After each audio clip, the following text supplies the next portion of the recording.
Welcome to Grazing Grass Podcast, episode 142. And I tell folks, take photos and tell your story. You're listening to the Grazing Grass Podcast, sharing information and stories of grass-based livestock production utilizing regenerative practices. I'm your host, Cal Hardage. You're growing more than grass. You're growing a healthier ecosystem to help your cattle thrive in their environment. You're growing your livelihood by increasing your carrying capacity and reducing your operating costs. You're growing stronger communities and a legacy to last generations. The grazing management decisions you make today impact everything from the soil beneath your feet to the community all around you. That's why the Noble Research Institute created their Essentials of Regenerative Grazing course to teach ranchers like you easy to follow techniques to quickly assess your forage production and infrastructure capacity in order to begin grazing more efficiently. Together, they can help you grow not only a healthier operation, but a legacy that lasts. Learn more on their website at noble.org/grazing. It's noble.org/grazing.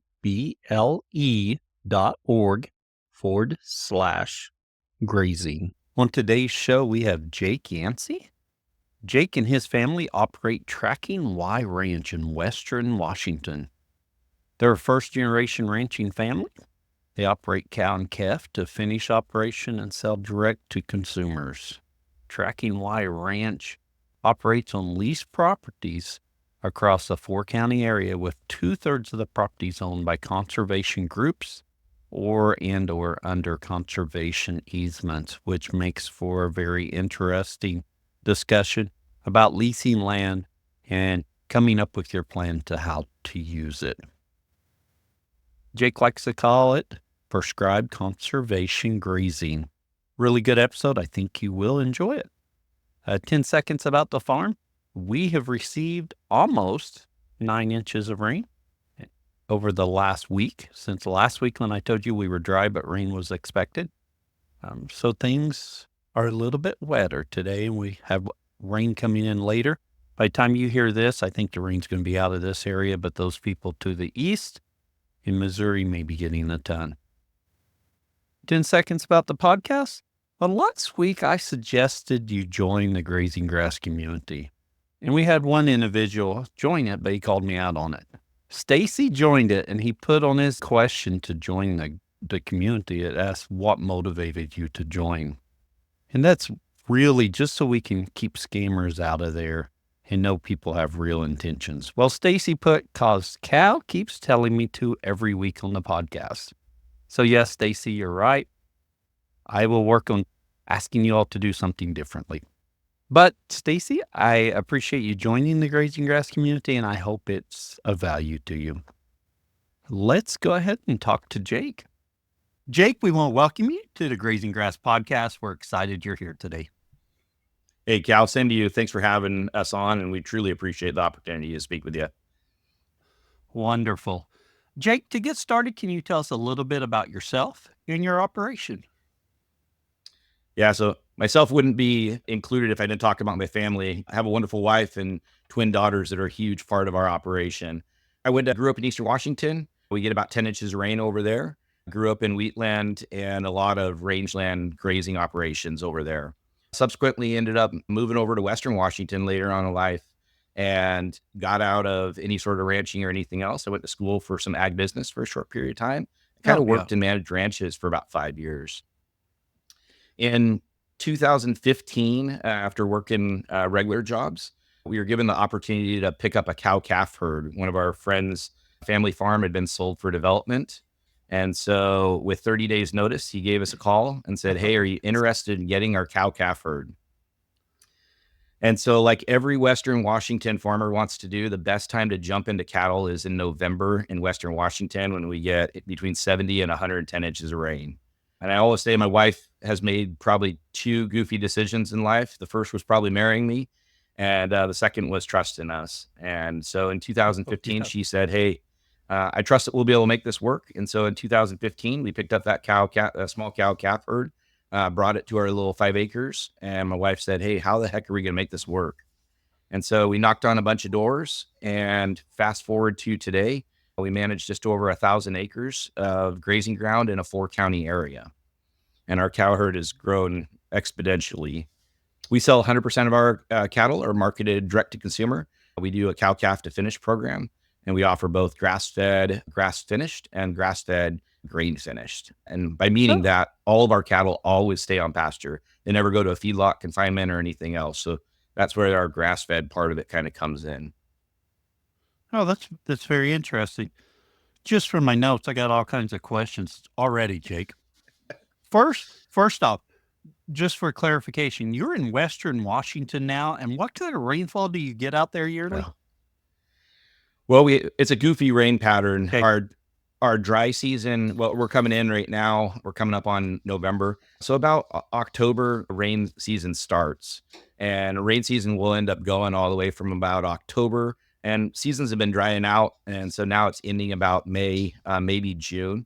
And during Oh, that period of time, depending on what county we're in, of our 4-county area, we can range anywhere between about 60, 70 to about 110 inches of rain a year. The problem is that we suffer in Western Washington is once that spigot shuts off in May, June at the best, we really get no rain the whole rest of the season. So you'll go 4 or 5 months with not a drop of rain. We call it our grass rains, anything that counts. So we kind of drought out during the summer. oh yes, that's very interesting. I've talked to farmers, ranchers in Eastern Washington, and I talked to Ben. I was trying to think of his name. Ben, that's on Prince Albert Island, Vancouver Island, I believe. So Vancouver's up he's north. north of you a ways, Mm. but he's right there on that west coast as well. That's in that environment.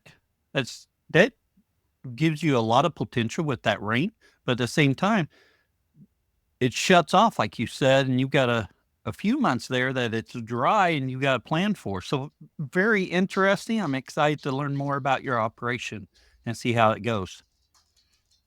So growing up, did you know you always wanted to ranch or have cattle, livestock? Oh, farming was in my blood and stuff. Yes. That was truly our love. We grew up in a little town that we grew up in. There's a sheep operation behind it. And the older rancher that was there, we used to spend, respectfully, we used to spend the mornings and stuff going out and lifting sheep up. And he got to the point in his age where he just wasn't able to maintain the sheep herd and shear them and everything else. And our family took over kind of the lead on that process. And Oh, we yes. set up yearling shearings. And so I remember as a kid climbing in wool bags, stuffing wool, or working in the wheat fields, rogan and pulling ryegrass and stuff out of them. So it's always been my love. It's been my passion. That's interesting. I have to say that is quite the contrast to my sheep experience as a kid. We had obviously we had beef cattle and we had some goats that we pinned up in the chicken yard each night, and we'd just turn them out and they'd go out on the pasture. And then Dad bought 3 sheep, or 3 ewes and 1 buck, so 4. I should be able to do 3 plus 1 math. And we had a neighbor dog get in there, and he didn't kill them, but he caused their death. They just gave up. It was really traumatizing to a young kid for that to happen. Then a few years later, my dad and one of his friends decided to get some sheep, and they actually kept it at my friend's or my dad's friend's place. And I remember going over there and seeing it, and that was pretty short lived. So our sheep experience when I was a kid was not all that favorable. Nope, they're So, definitely a different animal. oh, they are. They are. Now I've got too many of them. So I don't know. I keep trying to get more. So, so you had experience with sheep, and Did went a to college. You decided to go in ag. Yeah, so worked a bunch of cattle operations. Starting about my sophomore year, me and a fellow rancher that really kind of took me under his wing, and we kind of started a stalker program. And Oh, so we had a property in Western Washington that we were able to secure, and we ended up buying spring cattle, and then we'd keep them on grass and then market them in the fall. And so we did that kind of all throughout college. And then I would end up working different operations, building fence, and they were all cattle based operations. That's kind of the oh standard yeah. over here. And so did that. I've worked now in Montana, Northern Oregon, Washington State, both sides of the state. And then even worked, the last operation was a guest ranch operation that I ranched Oh, prior to yes. getting a full-time job. So, and then ultimately getting back into cattle.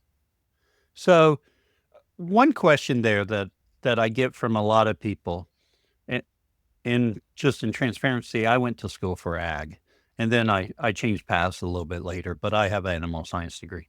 Why did you choose to go to school in an ag degree rather than just go ahead and start working on ranches or managing cattle? Well, Cal, I was blessed. I was super active with Future Farmers of America at the time. We just transitioned over to the FFA, National FFA organization. I was active. I was the state FFA president my senior year in high school. And so that opportunity gave me the great opportunity. I had a 1-year scholarship to Washington State University, Oh, nice. where I ended up studying Go Cougs. And then I made the decision at that point. Everybody's got a different path. I kind of refused to take out college loans and everything Mhm. else.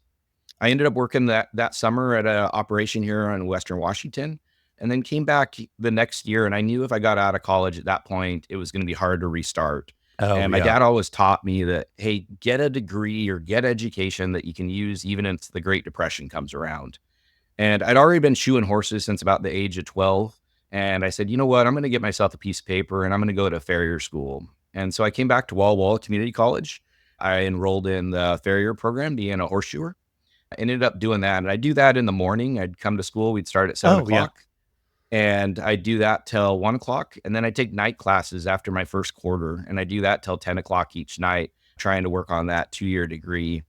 After that second year, once again, went back to working ranches and operations. And I decided to make the choice. It was just the route that I chose. There's no good, no bad way. It's just how the route that I chose. I didn't want to take out any loans or anything else. And so I ended up getting a full-time job and going that Oh, route yeah. instead of continuing my college education. I don't have a 4-year degree. As a matter of fact, I don't even have a 2-year degree, but I have 2 years of great education and I have a bunch of time spent behind a shovel and building and working cattle and livestock. So we all The learn different routes in life. oh, we do. We do. And, I come at it. Was raised, my dad was very adamant I get a degree. And I can remember going to college, and one set of grandparents was very pro education, very much, you got to get your degree. And my dad and mom was like, you got to go get your degree. My other set of grandparents was like, you're going into animal science. Just come home and work on the farm. Don't worry about spending that money. So it's a tough call for whatever you're choosing. And I love your path there. You decided to get something that can make you some money while you went through school. You had a diverse range of experiences, farrowing horses, doing cow calf ranching and sheep earlier. And then in 2015, you had that opportunity to buy some cows. I assume at that point, you and your wife had already broadened the subject. It wasn't a brand new subject. Yeah, she always knew where my love and my passion was. Mhm. The downfall is we all get kind of different investments that folks make for us. And Oh, yeah. unfortunately, and that's kind of how I describe it. I didn't have a family that passed on stuff or anything Oh, yeah. else as far as our ranching operation. Rather, the wife and I both work full time, and we still do today. With that, that's been our investment strategy. Sometimes with families, they invest in their children and everything else, and they've made those choices throughout generations, and they're able to pass down those ranches and those operations. And sometimes just the simple things, just simply those tools that we end up building up with time and everything else. And our investment has solely been one that we've made. And once again, just like educational opportunities, there is no right and wrong way. There's just different ways of doing that process. And so the wife knew that that was always kind of my dream. And that if the opportunity ever presented itself, my hope was to go that direction. So the opportunity presents itself. And I think you said you purchased them and brought them back to 5 acres. Yeah. What was your thought pattern then? And the reason I asked Jake, for a lot of times, but early in my career, I get that chicken and egg issue. Which comes first? Do I buy the livestock first? Do I find land to lease or buy land to lease? And if I find some land to lease and I don't have livestock, what good's the land? But I can't buy livestock if I don't have land available. So walk us through that decision. Because that's a little interesting to bring some on to just 5 acres. Yeah, it's completely crazy, is frankly how it is, Cal. And I think it kind of speaks to how grazing operations in Western Washington work. We're not able to stockpile forage, and that's one of the differences over here. We just get too Oh, yeah, much rain, because too and wet. yeah, and our winters aren't cold enough. Oh, So okay. we hover often, our winters and stuff hover in that 40-degree range, that 50-degree throughout most of winter. We'll get some cold days that will drop into the teens and everything, but for the most part, we're just hovering above freezing. And so that leaves any stockpiled forage that you end up having molding on the stem. Oh, With that yeah. in mind, you have to have some sort of pasture based or confinement style feeding come winter time. Otherwise, you just tear up the soils too much. Like I said, that 60, Oh, yeah. 70 inches of rain falls during those 6 months of winter. And so you will just destroy a field pretty quickly. And so you have to Oh, I make some imagine decisions. so. I understood those production curves and kind of where timing was and everything else. And I understood I had, hey, one season that I'd be able to bring that cow calf herd back to our small acres, move some horses around, and we were going to make it work. You're completely right. It's hard. Do you go take do you go get everything in line before, and then do you go that way, or do you take a leap of faith? And Right. we had a lot of infrastructure, some of it in place. We run a we have horses and everything else. And so we had trailers, we had trucks, we had panels, we had the basics of that. And from my years in ranching, I had a lot of the tools and supplies to do a lot of it. As far as the land, probably the most important one, we didn't have that. But my wife had faith in me and everything else. And living in Western Washington, we're losing lots and lots of our ag ground now to Oh, development. yeah. And so we see lots of maintenance issues and stuff as property owners make that decision that they want the rural lifestyle, but unfortunately, sometimes they're balancing the maintenance needs that those type of purchases and such require. And so we kind of joke, I'm kind of the Jehovah Witness of cattlemen. And so what I did is that basically first day, once we brought the cattle home, I started knocking on doors. And it's like, hey, do you believe in grass-fed beef, for lack of better? And that wasn't the line by any means, but I went and talked to these property owners and I said, hey, every year you're spending a couple $1,000s to have a guy come out and brush hog this property. Oh, yeah. Every year I'm watching your fences become more and more deteriorated. Every year I'm seeing more and more invasives growing on your property. What if you allow us to come in, run our cattle? We'll maintain all of those things. You'll be able to enjoy all the perks of the agricultural lifestyle and everything. We'll maintain those fences. We'll do all that upkeep that unfortunately it costs and everything else. And in exchange, you allow us to have our cattle on your properties. That first year, we picked up just over a couple hundred acres, Oh, and very like I good. said, it continues to bloom and grow.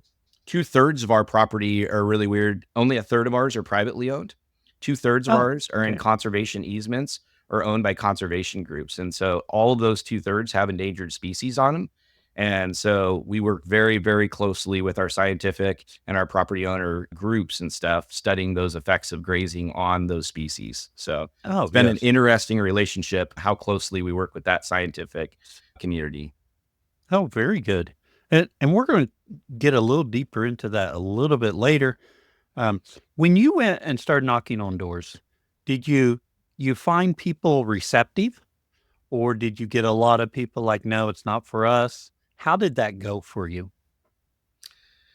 Yeah, I think the number one question is everybody had heard nightmares of cattle getting out and everything. I mean, that's the number Oh, one yeah. concern is, hey, we used to have cows here. They got out all the time. How's that going to work?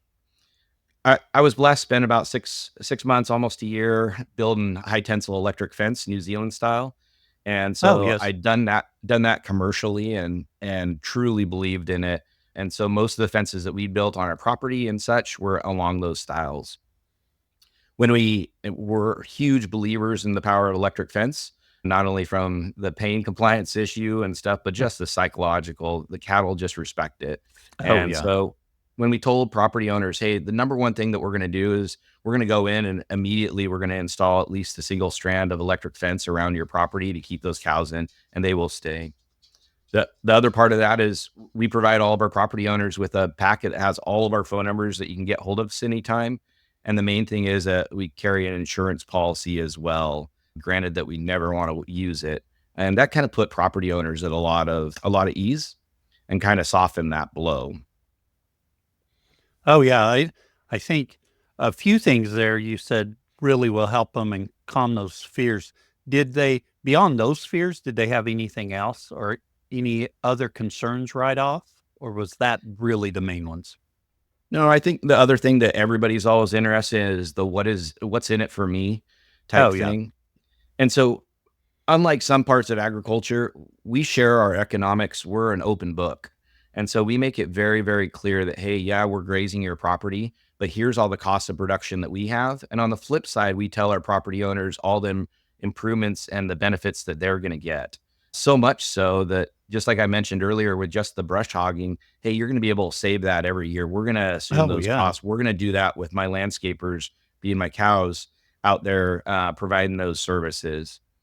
Furthermore, once a year, we provide our property owners with a breakdown that kind of breaks down all the improvements that we've done on their property, and being really open and transparent with the economic benefits of property owners allowing us onto their ground really, really helps to kind of bridge that gap.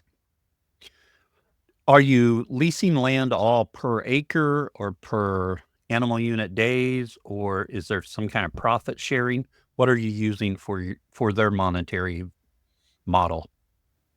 So we do it solely based on improvements Oh, for the okay. property. We tell folks you just look at what the cost is to brush hog a property or spray or rebuild fence or anything else. We also talk to the property owners. Each of them kind of has, and we're very transparent and open with them as far as, hey, what's your goals with the property? Oh, yeah. And unfortunately, sometimes that may be, hey, in 5 years, we're going to be developing this property. Oh, And yes. we don't have to like it or anything, but that's part of that open story that we end up having. Oh, yeah. Uh, just the same, some of the property owners have some may call them lofty, but we also call them it's a relationship as Yes. far as investments that they're wanting in their property. One of them we just did on one of our properties was we redecked about a 40-foot bridge on their property, which gave them access not only to the other side of their property and allows them to travel it with their quad and UTV, but those are costs that we assume, and we share those costs with that yearly breakdown, telling them, hey, this is the financial costs that we're out to do this.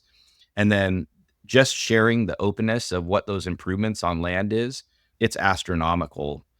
We tell folks we can run cattle and pay per people per month, per day, per whatever that you want to break it down. But the costs of maintaining and keeping up a property are significant. And in a million different ways. I think there's days when the wife and I will wake up and we'd love the opportunity just to have someone else do that and just pay a Oh, monthly yeah. bill instead of doing all the maintenance and improvement projects. But those are real costs, and our property owners see it so much so that every day that we go out to a property, we'll send them a text message just so they understand the amount of commitment that we're doing on their properties. Oh, so that's a lot of communication, letting them know whenever you're out there. There's just the few things you listed that I wrote down here. A lot of communication, yearly breakdown. I think that's great. You're building that relationship, which is so important. And I'll be honest, I build that relationship and I've got land lease, but I've got to do a better job of the back end or the follow up after it's leased and making sure they're involved. So I really like that. You also mentioned you gave them a property owner's packet. What is a property owner's packet? So, for lack of better, it's a 3-ring binder. The cover of that is a map of their property that lays out, and we just pull it off Google Earth and draw out. And we agree with the property owners that we have 365-day access to the properties. So, if we want to come during the wet, rainy season and work on a fence project when we don't have livestock out there, Yeah, because that's what works for our schedule or whatever, then that works. Obviously, if something comes up, we're completely willing to work with property owners, right. such as they've had weddings and such on properties that, hey, we'd like you off the property for a couple days while we set stuff up. Oh, yeah. The second page of that, right when you end up opening it, includes all of our emergency contacts. Those are phone numbers, emails, everything. And we always carry our cell phone.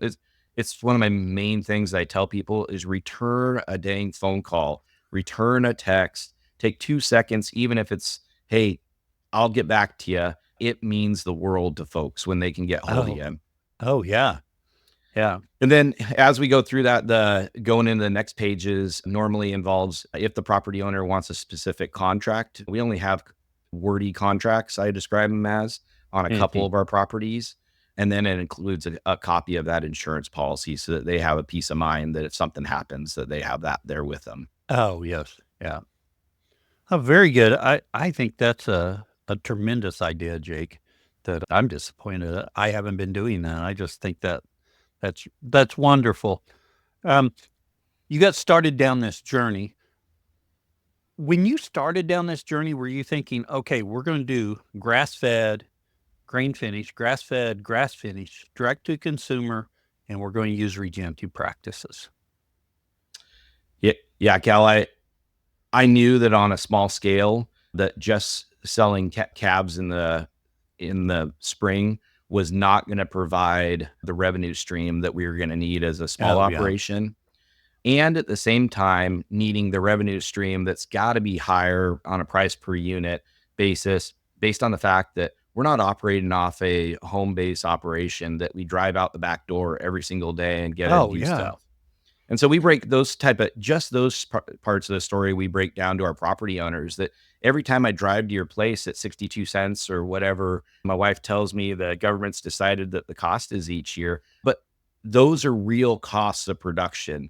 And so Yes. just a simple trip to a property owner's house and stuff may cost $10 in mileage. That's wear tear on the trucks and trailers and everything else. And that's not even before we start looking at the costs of our time and figuring in Oh, what yeah. that calculation looks like. So we knew that the only route that was going to end up doing was a direct to consumer based operation. And then we offered both the grass finished as well as the grain finish as an option. And for our market, where we're currently at, and what our customers end up wanting is the grain finish part of it has been huge. And at the same Oh, yes. time, but because of how our structure is and everything else, we have to stay on those pastures and move, which is good not only for the soils requirements and such that every sometimes 3 to 5 days at the very most, those cattle are moving on to fresh grass. And even in our grain operation, we use drag sled feeders. They're just wooden boat feeders, for lack of better, that we drag along the ground. And so those cattle stay on that same pasture that they'd be on the grass finish Oh, yeah. program as well, all the way up till harvest. And so Oh, we knew that very we nice. had to figure out some way to get that revenue stream a little bit higher. And we knew that that market strategy was going to be the only way that I could figure out, sitting and dreaming of what this was going to look like if I ever got the opportunity. That's the only way I could see it working. Right. And it sounds like you all have really done a great job with getting your numbers down and knowing your financial status and what you need to do. So very impressive there, Jake. With your grass fed finish versus grain finish. Yeah. I think I said that right. Let me try it again. With your grass finished and your grain finish, you're finding consumers are preferring your grain finish. Yeah, it's just we have a couple other producers that are nearby that offer only grass finished. Yeah. And so it's kind of been a way that our customers can make the decision kind of where they end up going.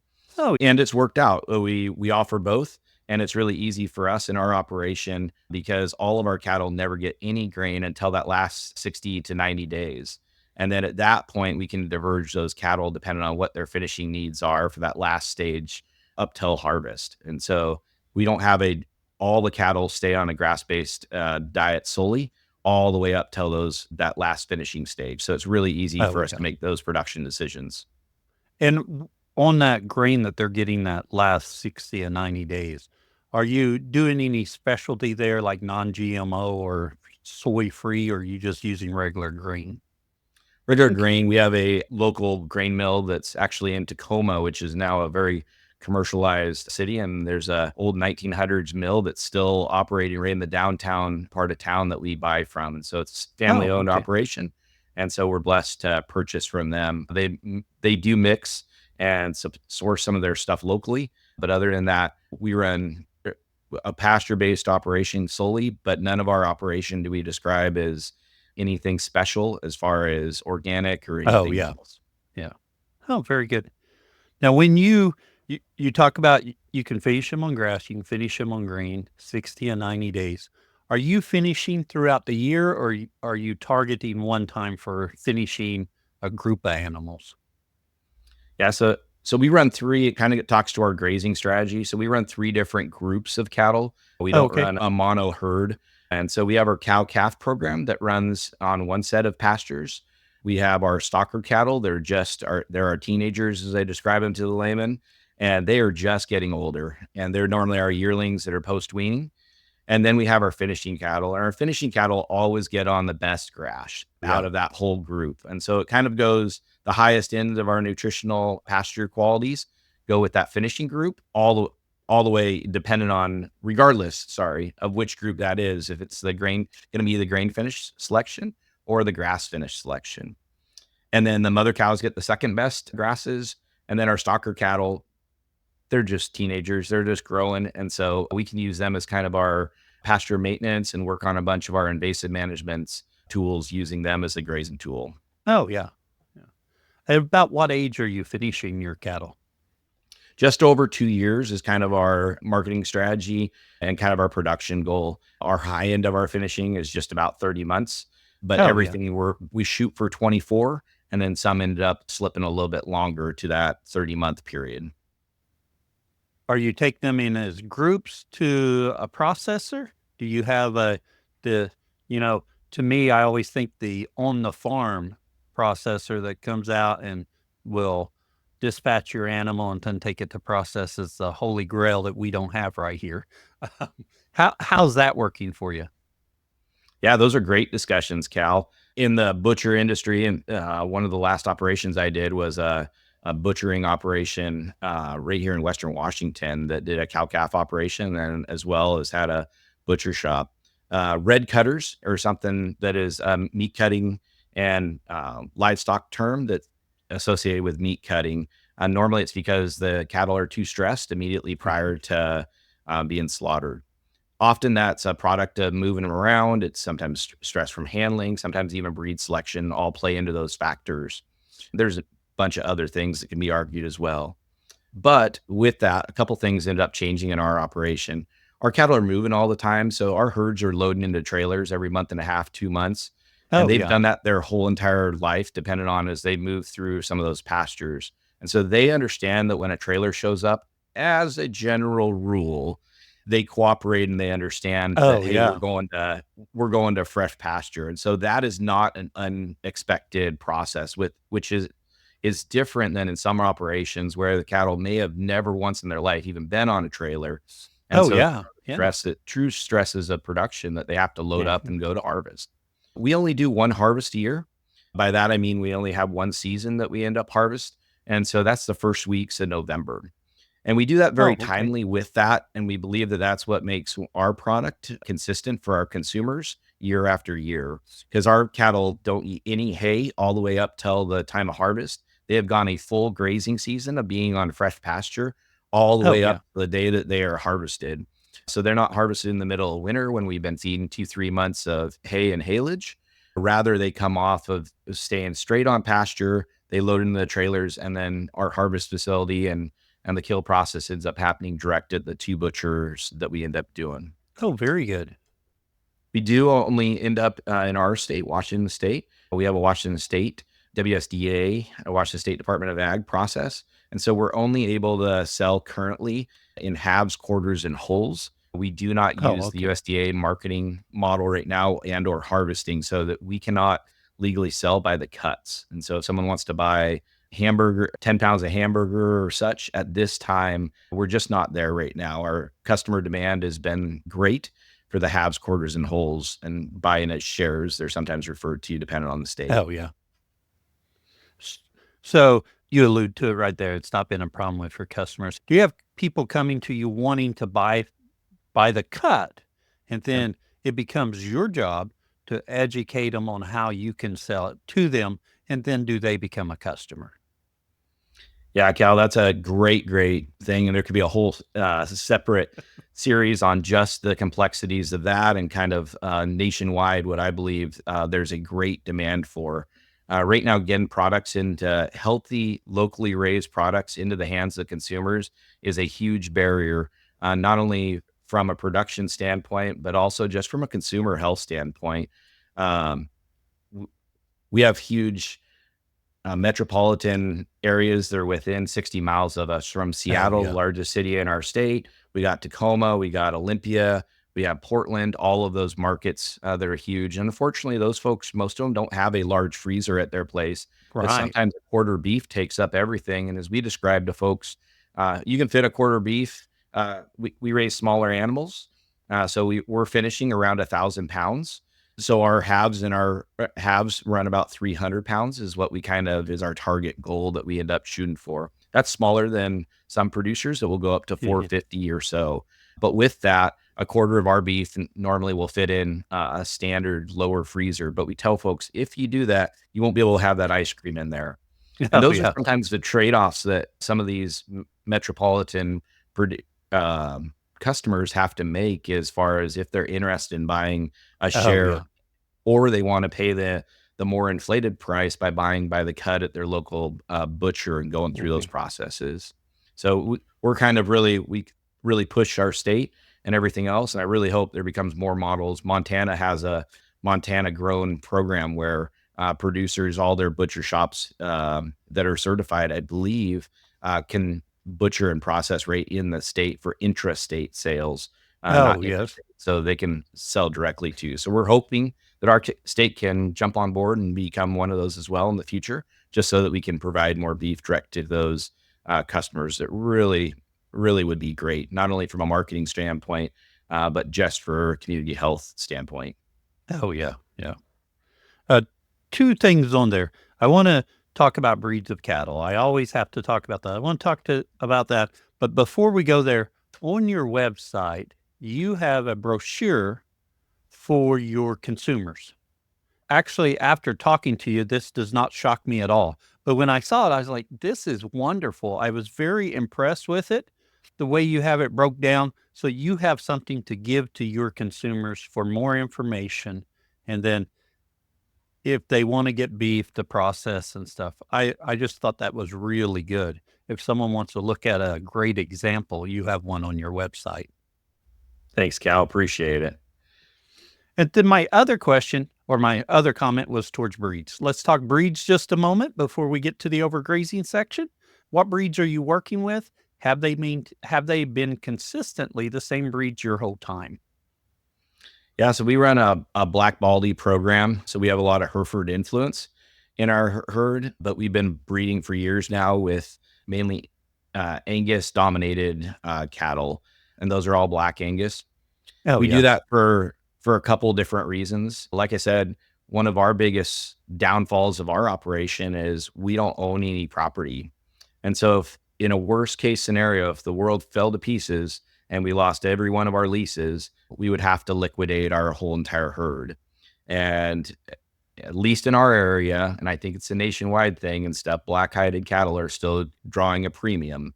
And so, with that and planning for the future and making those smart decisions, even from my wife's standpoint, that if something was to ever happen to me or something and she had to liquidate the herd, where do we make those decisions? And so, we breed black cattle just for that exit strategy if we have to. The other thing is, we have a great experience with Angus cattle as far as their average daily gains that we end up getting. Oh yeah. And and then docility is one of our biggest culling traits. We do not put up with attitudes. It's the first one that goes on the butcher block. We get rid of cows that cause issues or anything else. And we found more as I've traveled across and worked with different breeds of cattle and everything else. Um, the number one thing that I've seen is culling decisions are paramount to almost anything. Everything from daily gains to temperament to carcass size, all of those things. Those are really in the hand of the producer. That you really get to shape and start to make those production based decisions. And so it's been one of those things that we've really stressed ourselves on. And the Angus frame has kind of helped us as well, kind of maintain Oh around yeah. 1,000 pound finishing weight as well. And so kind of balancing all those things. That's why we've kind of steered that way. Something you said there, I love so much of what you said, but something you said there. I immediately thought of real estate. I'm a wannabe real estate investor. I don't have money, but I want to. My brother and I talk about it all the time. I'm trying to convince him to spend money. Anyway, but one thing they always talk about in real estate is your exit strategy. And you've got to have more than one because you never know exactly where the market's going to go. If we could predict the market for sure, we wouldn't need multiple exit strategies, but we can't. So we've got to have multiple ways to get out. And what if this happens? Then XYZ, whatever. I think such forethought there that, you know, if something happens and you lose some of those leases or very many of them, you've got animals that will go through a sell ring and bring good value. I know with some breeds we find in the grass-based arena, those animals are not going to bring near what they're actually worth through a traditional sell barn. So I love the thought pattern there about here's a potential issue we have, here's our exit strategy. So in case something happens. Just like we provide the insurance to our customers, part of it being responsible is providing that insurance to not only my wife, but even just our family as far as making those type of decisions. We had to kind of come up with that plan, and that's part of it. Yeah. Yeah. I think excellent job there. Jake, let's transition to the overgrazing section sponsored by Redmond. At Redmond, we know that you thrive when your animals do. That's why it's essential to fill the gaps in your herd's nutrition with the minerals that they need. Made by nature, our ancient mineral salt and conditioner clay are the catalyst in optimizing the nutrients your animals get from their forage. Unaltered and unrefined, our minerals have the natural balance and proportion that your animals prefer. This gives your herd the ability to naturally regulate their mineral consumption as they graze. Our minerals won't just help you improve the health of your animals, but will also help you naturally build soil fertility so you can grow more nutrient-dense pasture year after year. Nourish your animals, your soil, and your life with Redmond. Learn more at redmondagriculture.com.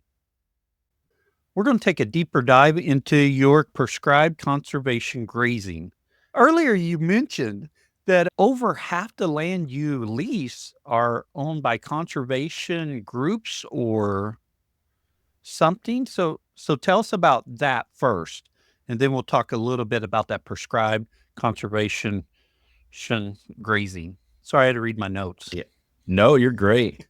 Two-thirds of our properties, just over two-thirds of our properties are owned by conservation groups and or are a combination of conservation easements that are on the properties. Oh, okay. With that, Washington State is super sensitive towards water quality based issues.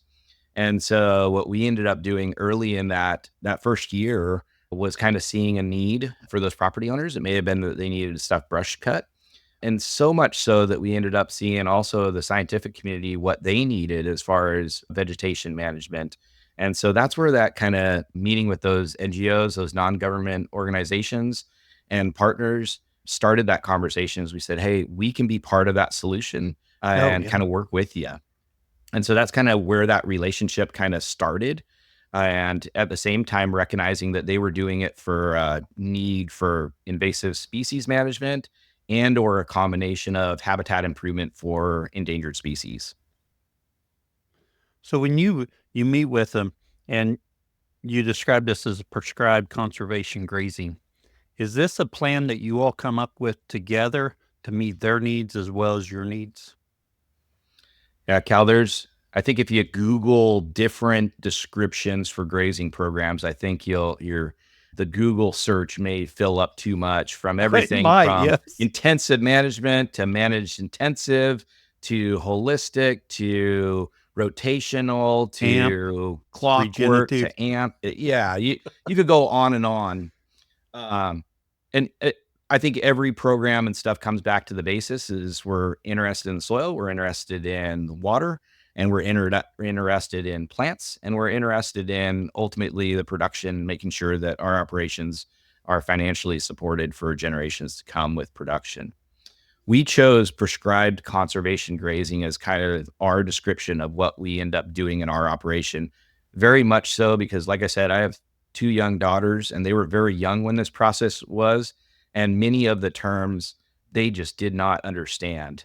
And so when we Oh, yeah. broke down each one of those words, we describe each one of our properties as it having its own prescription. And when we meet with those property owners, we ask them what their prescription is. And just the same, in the interest of transparency, we always describe it to folks of, if you're having heart issues and you have to take a blood thinner so that you don't have a heart attack, that's going to save your life most likely. But just like a prescription, there may be downfalls and side effects. And we do not shy away from saying those things and stuff in terms of grazing.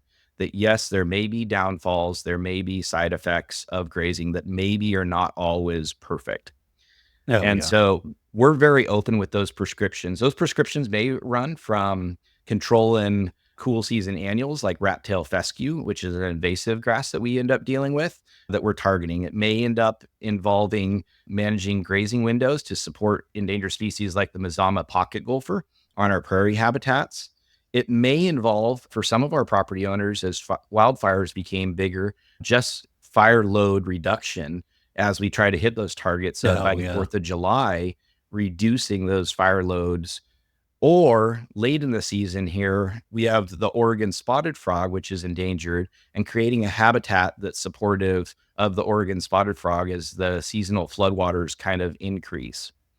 So each property has its own prescription. We describe it as conservation, because every one of our properties, we do a lot of things and stuff in the interests of habitat and wildlife. That may include different deferral windows to support breeding seasons and such. And it even goes so far as the fence designs and construction that we end up doing to include using such things as tilt up fences, which provide no Oh, barrier opportunities for wildlife to simply walk underneath 12-foot areas as we lift the fences into the air. And deer and elk are able, and bear are able to walk right underneath our fences. And so we do such things as that solely based on not simply from a production based standpoint, but that. And then the last part being grazing. Our cattle, like I said, they spend their whole entire grazing season on pasture. And even during wintertime, we continue to keep them on large paddock rotations as we pasture feed, and they never eat out of bunks or anything else in a confinement based system. We're not saying that as a negative. It's just how our operation ends up just your working. operation. Yeah. Very good. I think that's very interesting. You're taking in, like you said, there's all kinds of ways to take it, but a very holistic view of it and really looking at those other factors involved in in determining how you're grazing that property, whether it's the grazing window or you're reducing fire load at certain time or battling invasive species. So very interesting. Is there anything in that's caused that maybe you didn't foresee as you started through that journey? Yeah, I knew from a production standpoint that everything was not going to be sugar and gumdrops, and that Yes. Yeah. there were going to be times when stuff didn't work out. That may involve such things as a wet sequence coming in, and we have a corral system that's stuck in lower ground that we have to get Oh, yeah. out, and causing rutting in pastures and those type of things. It may involve cattle overgrazing and pugging up soils because we're unable to rotate them in a timely fashion. It may involve such questions as, hey, with our grazing program, grazing right at the water's edge, what is that going to do to such things as fecal coliform and water quality? And one of the cool things that we've been able to do is have those honest, open conversations, not trying to hide any of those things, Right. and rather approaching it from, hey, if this and when this happens, what are we going to do? And I think you touched base on this earlier, Cal, is communication's a big thing with us. Oh, yeah. And we communicate and we work with our conservation partners. I think every 2, 3 days, I'm sending a text message or an email or something, communicating with them, even such as sharing when we're end up rotating cattle, when those come off and such. We we've been blessed with that relationship. Some of the things that have been interesting was, hey, how has water quality ended up working in your operations? And we are very diligent in that. We just finished up the Oregon spotted frog program figuring out how that ends up working by grazing cattle right up to the water's edge. And fecal coliform numbers did increase, but I'm happy to report that we went from 0 parts per million to 3 parts per million. Oh, The treatment standard for drinking water is around 200 parts per million. So the amount that it increased was absolutely nothing for oh, intensive yeah. purposes. And one of the things that we were not aware that we were going to end up finding and did is that dissolved oxygens actually increased when we ended up grazing cattle, which increased the water quality and the habitat survivability for fish. And we Oh, yes. believe that this may be a contributing factor of removing some of that vegetation that otherwise would just simply die and degrade in the water if it had not been grazed and or had simply been mowed and laid to rest. And so all of this was a very interesting finding that we ended up finding in the grazing with these grazing programs. But at the same time, we don't shy away from that sometimes things are not going to work out perfect with our production, with our property owners. And I can tell you that having those open, honest conversations has really helped to bridge those gaps. And when those heartaches have came up, they've been, for all intensive purposes, very manageable to work through. Oh, very good. With, you know, I sit here and think I just want one thing to work perfectly. That would be nice. Oh, you talk about grazing up to the water edge. Are you watering those cows out of those natural water sources there? No, so one of our biggest, what we have a couple different management requirements when we end up taking on a property. One is that we have and or spring fed dedicated watering spots separate Oh, okay. than allowing our cattle to drink out of open water sources. So we require that at every one of our properties. And as a matter of fact, that's been one of the limiting factors with some of our properties. And it's been one of our educational opportunities with our conservation partners as land trusts and such have taken over historical operations. The old management practice was that in our area, at least, is they would come in and bulldoze down those buildings, those houses, those wellheads and everything else to return it to a more natural state. Where at the same time, now we've lost the opportunity for electric fences. We've lost Oh, the yeah. opportunity for well-based water. And so for all intensive purposes, from a production basis, we've lost that opportunity to use grazing as a responsible management tool on those properties. That really, when we talk to these property owners, we believe that grazing is one of the most fiscally responsible tools. Running a diesel powered tractor every year across your field makes absolutely no sense when you can have cattle do that for you if managed properly. Yes, And at right. this Yeah. and at the whole same time producing a product that can be consumed right in your communities. I mean, what a win-win on so many different levels. Oh, yeah. I completely agree. You know, livestock are essential to a well functioning ecosystem. And so often we see in these return to nature or rewilding programs, livestock are not always included. In fact, down the road from me, there's a section of land set aside by the owner uh, for Boy Scouts, and they don't allow any grazing animals in there. So it's an interesting thing to see and drive by there and look at it, but they just want to save it for wildlife. Well, livestock as part of that can really make it much better than what you can get without it. Very much so. Very, very much so. We've got so far away from the true interest of the rewilding processes. Those just don't happen, unfortunately, nor do, at least have I not seen them, because so much so we don't allow rivers to flood. We don't allow flood sequences like they naturally occur. We don't Right. allow wildfire like it naturally occurred. All of those processes that nature itself has in there, we as a civilization had to make some tough decisions. And I Right. would describe it as the prescription that we all have agreed to, that there's going to be some trade-offs and stuff, but we believe that we're doing it for the greater good. And just the same, like the going back to the prescription side of things, the great thing about a prescription is it's fully adjustable. You meet with your doctor regularly, you talk about what's working, what's not working, and kind of tweak it. And so, very much so, how that ends up working. Mother Nature did many of those tweaks for us with Oh, yeah. wildfire and flood Yeah. sequences, and we've for all intents and purposes, we've stopped many of those things. Sometimes for the Oh, betterment of all, but some of that rewilding process is just not there. oh, yeah. Yeah. Excellent discussion, Jake. But it is time we move to our famous four questions, sponsored by Ken Cove Farm Fence.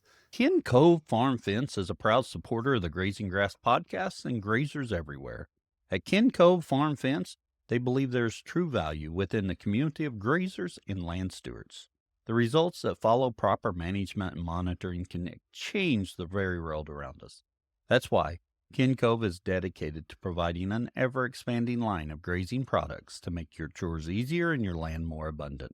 Whether you're growing your own food on the homestead or grazing on thousands of acres, Ken Cove has everything you need to do it well. From reels to tumble wheels, polytwine to electric nets, water valves to water troughs, you'll find what you're looking for at Ken Cove.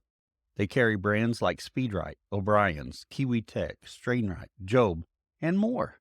Ken Cove is proud to be part of your regenerative journey. Call them today or visit kencove.com, and be sure to follow them on social media and subscribe to the Ken Cove YouTube channel at Ken Cove Farm Fence for helpful how-to videos and new product releases. Same four questions we ask of all of our guests.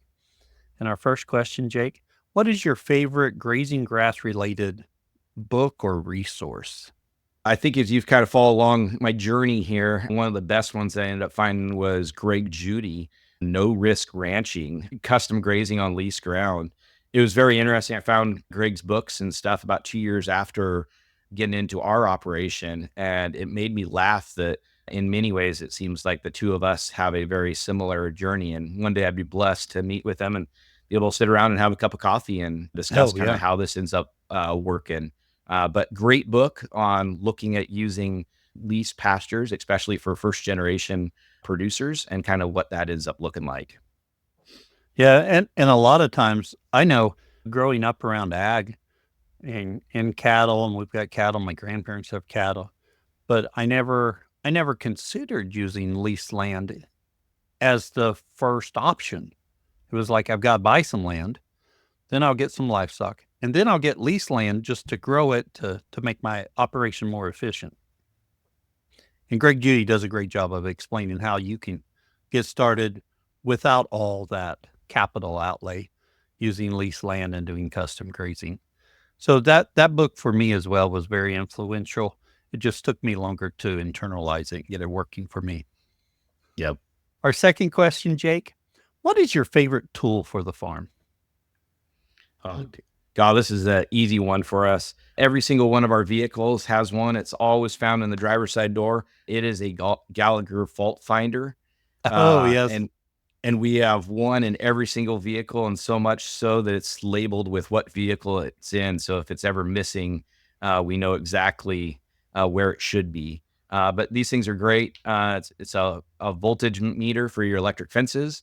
And at the same time, it provides an amp flow indicator that tells you what direction if you have a fault on your fence. So if a tree falls on, an insulator falls off, if your fence is set up correctly, it really helps and speeds up that process as far as Oh, yeah. troubleshooting for those electric fence management issues. Yeah, I love a fault finder voltage reader. I actually use a remote control one Ugh. for my Stay Fix, but I'm actually not running my Stay Fix Energizer anymore. I'm using a Cyclops, so I don't have the remote capability, but I still carry that with me. And I love the idea of labeling them, kind of like you label the remotes in your house. How'd the living room remote get in the bedroom? You know, so you know where that goes. So you're not at a loss when you go, where is that? Yeah. Very much so. Our third question, Jake, what would you tell someone just getting started? I tell folks I hate social media and I love it all at the same time. And I tell folks take photos and tell your story. Yes. We do this for a multitude of reasons. Agriculture is just like many other industries. We often keep those things secret as far as what are steps for success. And sometimes we even keep secret those things that went bad. And I think when we can teach and share and help each other, God, it speeds that process up so much. The other part of it is, and this is a huge one for folks that are on lease ground, the power of before and after photographs is a game changer. And so by taking those photographs in the world that we live in, that Unlike our old photo albums that mom used to write the dates and where they were taken on and everything back, Google now tracks all those things. And so we literally can go back to those properties, and when we're writing those year-end reports, I can look at, hey, what did that bridge look like a couple years ago? Or where was that photograph? And I can search by properties, I can search by years and calendars, and I can do a lot of before and after photographs and show that. And often as producers, we sometimes, I think in all industries, put emotions in front of reality, and photos, I think though sometimes they don't tell all the story, they tell a lot of it. And so we're able to take our emotions and go, God, last year was it was the best grass year ever. And then we can go back and look at photographs and go, oh man, grass was actually 6 inches shorter and wasn't as green. And I Oh, didn't have as yeah. much clover and everything else. And so share photographs and take photos and tell stories and help each other is a true, true game changer. Uh, and I'm going to say that is wonderful advice that I need to take. I I often look in my photos, I'm like, I need some kind of photo for whatever reason, and I don't take enough photos when I'm out there. And then, um, trying to think who I just talked to about their place. Oh, Blaine, that's on a few episodes of before yours. He is really good about taking photos and, getting a landmark in that photo so you're able to identify where it is or some way where you're taking it so you can see progression over time. I think so important. And the other part I have to do better too is tell my story. I was talking to someone just the other day and I said, marketing, I'm not good at marketing. They're like, I see you marketing the podcast and getting that out there. I said, I do okay with the podcast. The farm, I do a terrible job. I've got to, I've got to work on that. So, Jake, both of those things, I don't know if you were aiming them at me, but I'm thinking, yeah, I need them. But excellent advice there. And lastly, Jake, where can others find out more about you? We have our website, www.tracking, TRACKING, the letter Y is in Yancey Ranch.com. We're also on Instagram and Facebook under Tracking Y Ranch as well. So all three of those. And then last but not least, we do post some videos and everything just based on format onto our YouTube channel. So once again, under Tracking Y Ranch. All of those things are great. And then at our website, you can sign up for our monthly newsletter. We don't sell that information or anything else, and just send out that monthly newsletter as a tool. On your monthly newsletter, what's kind of the content of it? Is it something that it'd be beneficial for me to subscribe to, or is it mainly more consumer oriented? Yeah, we kind of do a basis of the kind of mix. My daughters take a huge opportunity in that. It's kind of one of their Oh, yes. chores is putting together that monthly newsletter. Often it's telling about what's going on in the operation as far as seasonally, so that folks understand kind of what the processes are, what Oh, projects we're yeah. working on. And we always try to toss in some sort of educational opportunity in there. Maybe such things as this time of year, we're getting ready for harvest. And so we're giving our purchasers some tips and tricks for calling in those cutting orders and things that they may not think of, such as if you're not interested in so much hamburger, you may ask for a lot more packs of stew meat. And so we do lots of steak Oh, yeah. bites that we bread, and we do lots of kebabs and all those type of things. So little things like that that we end up tossing in there to include up Oh, to very even good. fencing ideas. Very good. Well, Jake, really appreciate you coming on and sharing with us today. I've enjoyed the conversation. Thank you, Cal. Sure appreciate it, and sure appreciate your podcast. Well, thank you. I really hope you enjoyed today's conversation. I know I did. Thank you for listening. And if you found something useful, please share it. Share it on your social media. Tell your friends. Get the word out about the podcast. Helps us grow.